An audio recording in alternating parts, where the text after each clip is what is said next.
The 20 acres. There you go. Well, it used to be called Star Route Box 3, then they changed it. So now it's 2300 State Highway 16. But to say Star Route Box 3, it reminds me of the beginning. And the beginning was pure star thistle. And I don't know, there's not a lot of star thistle here now, but there used to be just solid star thistle. And so it really was a dream in my parents' head, the best that I know. And my mom had a job at UC Davis, and they decided to start farming. And to do that, they got with some other people with like-minded interests, like Jeff and Annie Main of Good Humus, and some others. And they started renting some ground more in the Central Valley. And then they finally acquired this piece of property and started farming. At that time, my mom was working at UC Davis, and my dad was going to start the farm. That was the deal. And they built the house was the first thing up. So just imagine this little red house with a red roof in the middle of star thistle with a driveway. It's cool for riding bikes. We'd ride our bikes up and down there. But the only thing is, if you went off the driveway, there was a pretty big price to pay. And then they started cultivating that, and there was a day, most of our stuff, I think, went to the farmers markets. And so that's really an alternative distribution other than supermarkets, direct to people. And there was a day that the farm made more money than my mom's job. And that day is when they became professional farmers. And she quit her job at the university and went full-time. And it was just a slow growth process. Not a lot of money into it. It's one of those things that people do, not for the money. It's because they love it.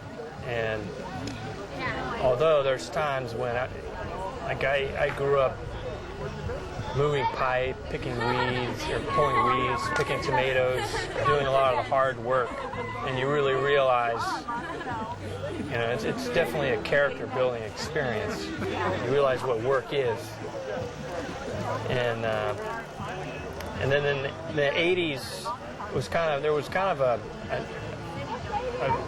a surge in interest in organics. I don't know if you remember, people remember there was this Alar scare with grapes from Mexico. And people really started paying attention and say, hey, there's pesticides on produce. And that's when organic started getting bigger. And more of these larger farms started getting organic. And hence the price went down. And there was some kind of a struggle there in making the business work. And my parents got divorced, and my mom kept with a farm, and in the 90s is when she started doing this Farm Fresh to You delivery service. And that was a brand new thing, new business model. Somebody they did an article in the food section in the San Francisco Chronicle about it, and she had more orders than she knew what to do with, and everything was done by hand, like call in, write your name on a piece of paper, and then figure out the delivery routes, and that's but it was a different business model. She was making better money than she was. Nobody's getting rich doing this, but it was just a good business.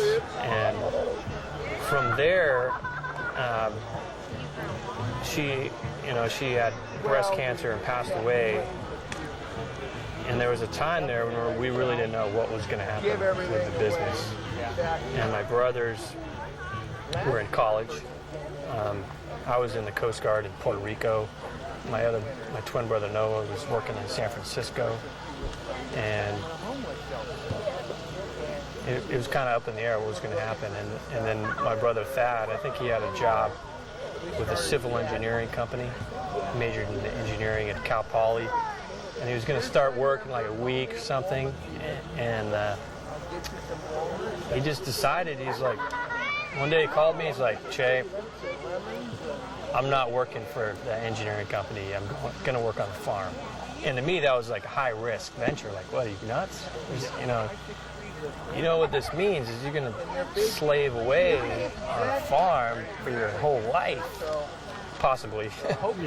And the trick is how to make it work, and the key, what they've done here is really leverage technology, like the internet, and being able to deliver this produce to people directly from the farm.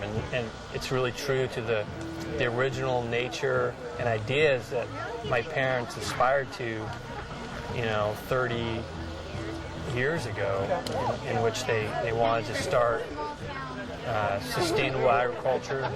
It's good for their workers, it's good for the environment, and it delivers produce straight from the farm to people's doorsteps.